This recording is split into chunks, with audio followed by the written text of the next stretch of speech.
Hey guys, it's Mr. Fred. Um, so I started making these videos for a couple of reasons. One is I knew it would give us a lot more time in class to work on activities and so that I could give you guys more one-on-one attention. Um, Another big inspiration for me to make these videos was that I was only seeing you guys for about an hour and a half every week. And so I wanted to make sure that you were having some exposure to chess in between our weekly classes so that it would be easier for you to retain information and absorb the stuff that we're learning, both in these videos and in class. But even that, is not really enough. In order for you guys to progress as chess players, it's really going to be necessary for you to work on your chess game outside of class a bit. So today's video is dedicated to teaching you how to do that.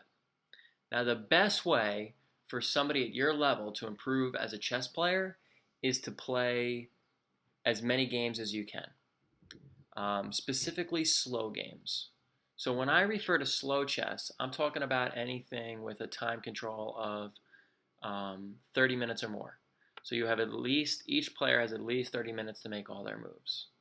Now, actually, what I'm going to show you today isn't game 30, um, but it's close enough. The thing that I really want you guys to avoid, so even more important than playing game 30, is to avoid playing blitz. And blitz is typically when you have 5 minutes to make all your moves, although there's some variation on that. And not only will blitz not help your chess game at this stage of your progress, it will hurt your chess game. So really just stay 100% clear of it for now. There will come a time when blitz has a role to play in your chess life, but now is not that time. So play as many slow chess games as you can. Now the best way to play slow chess games is at a tournament, what we call over the board, OTB. Um, Now I hope that we're going to get to go to some tournaments as a class, but it's not always practical, for a variety of reasons, to go to a tournament. And I'm gonna create a whole video about tournaments, so we'll leave that for then. So when you can't go to a tournament and you don't have somebody in your house that is a good match for you, remember the best kind of opponent is somebody that's a little bit better than you. You don't really want to play somebody that's way better than you, and you don't really want to play too many people that are worse than you. You always want to be a little bit challenged and play somebody a little bit better than you. So if you don't have somebody like that around, or you don't have a chess clock, or you're not able to make it to a tournament on the weekends, then the next best thing you can do is to play online. So I'm going to show you right now how to do that. All right, I'm going to assume everybody knows how to get to a website, and you're going to go to chesskid.com. Then you're going to look for a sign up button. It might not be in the same spot as it is here, but there should just be like a blue join button or a blue sign up button or something like that. Click sign up. You're a kid, so choose kid. You get to choose a username. You can click see more to find out more, to get you more options. And then you choose an avatar, a little graphical representation of yourself, and you can choose see more again. Obviously, I'm a buffalo. That just goes without saying. Kind of an angry looking buffalo. All right. Then you choose a password. Put in your first name. You don't need to put in your last name, I don't think. And now for your for Guardian's email, parent or coach, you're going to put in my email, and you're going to put ps217@fredmcgovern.com. Create account. And it should just automatically load on my computer. It's a little funky.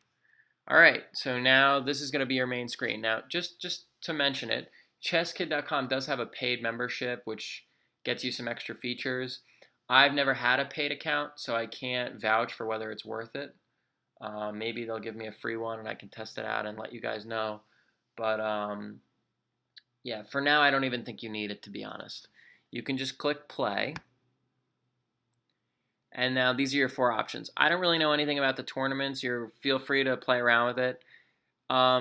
Forget about the computer. I really recommend that you do not play against computers because they play differently than human beings. So it's going to potentially get you into some bad habits. So just stick to human beings. Play slow. I would call this correspondence chess, and that means that each player has 3 days to make each move, and that way you can play a game, a move here or there in your free moments. You don't have to be seated in front of your computer for any length of time.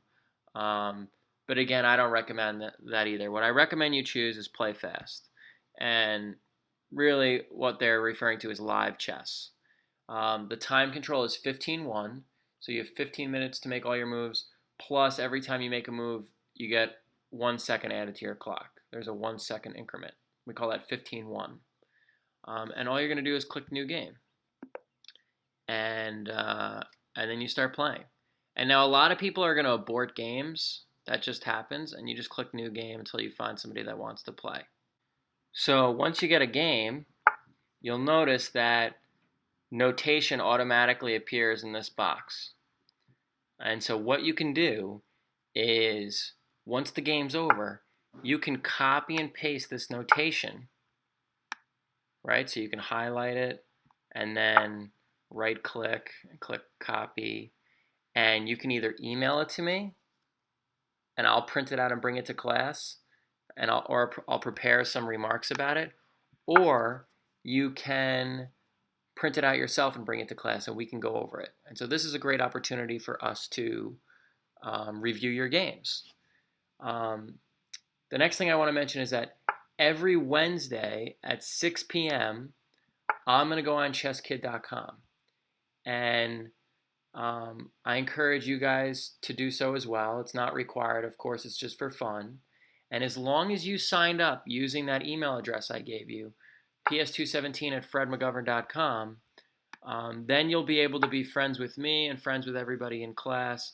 And so when you click play and then you click fast chess, you'll be able to click friends, and everybody that's online will show up here, and you'll be able to challenge your friends to a game. And the last thing I want to say is, don't get hung up about your rating. So everyone starts at 600. Some people are going to be underrated at 600 and their rating's going to jump up. Other people might be overrated at 600 and their rating might fall a little bit. Over time, everybody's rating's going to get better. But your rating is not always a good representation of how you're doing as a chess player. And what we care more than anything else is getting better at chess and having fun. And if you start obsessing over your rating, I promise you chess will become a lot less fun. And so I think that's all my words of wisdom. So I hope you guys have a lot of fun on chesskid.com and get a lot of opportunities to play.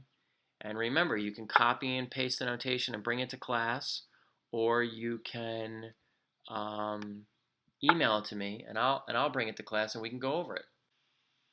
Hey guys, I forgot one really important thing. Use all of your time.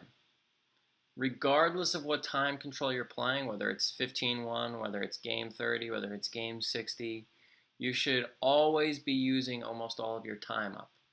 That's what we call good time management. And you begin to get better at figuring out which moves you need to spend a lot of time on and which moves you can do quickly. But I would say every single one of you plays too fast. So when you're playing 15-1, if there's 14 and a half minutes left on your clock at the end of the game, if there's 10 minutes left on your clock at the end of the game, it's overwhelmingly likely that you played way too fast. You should be getting close to running out of time by the end of a game. Okay? Otherwise, it defeats the purpose of the time control. So play slow and use all your time.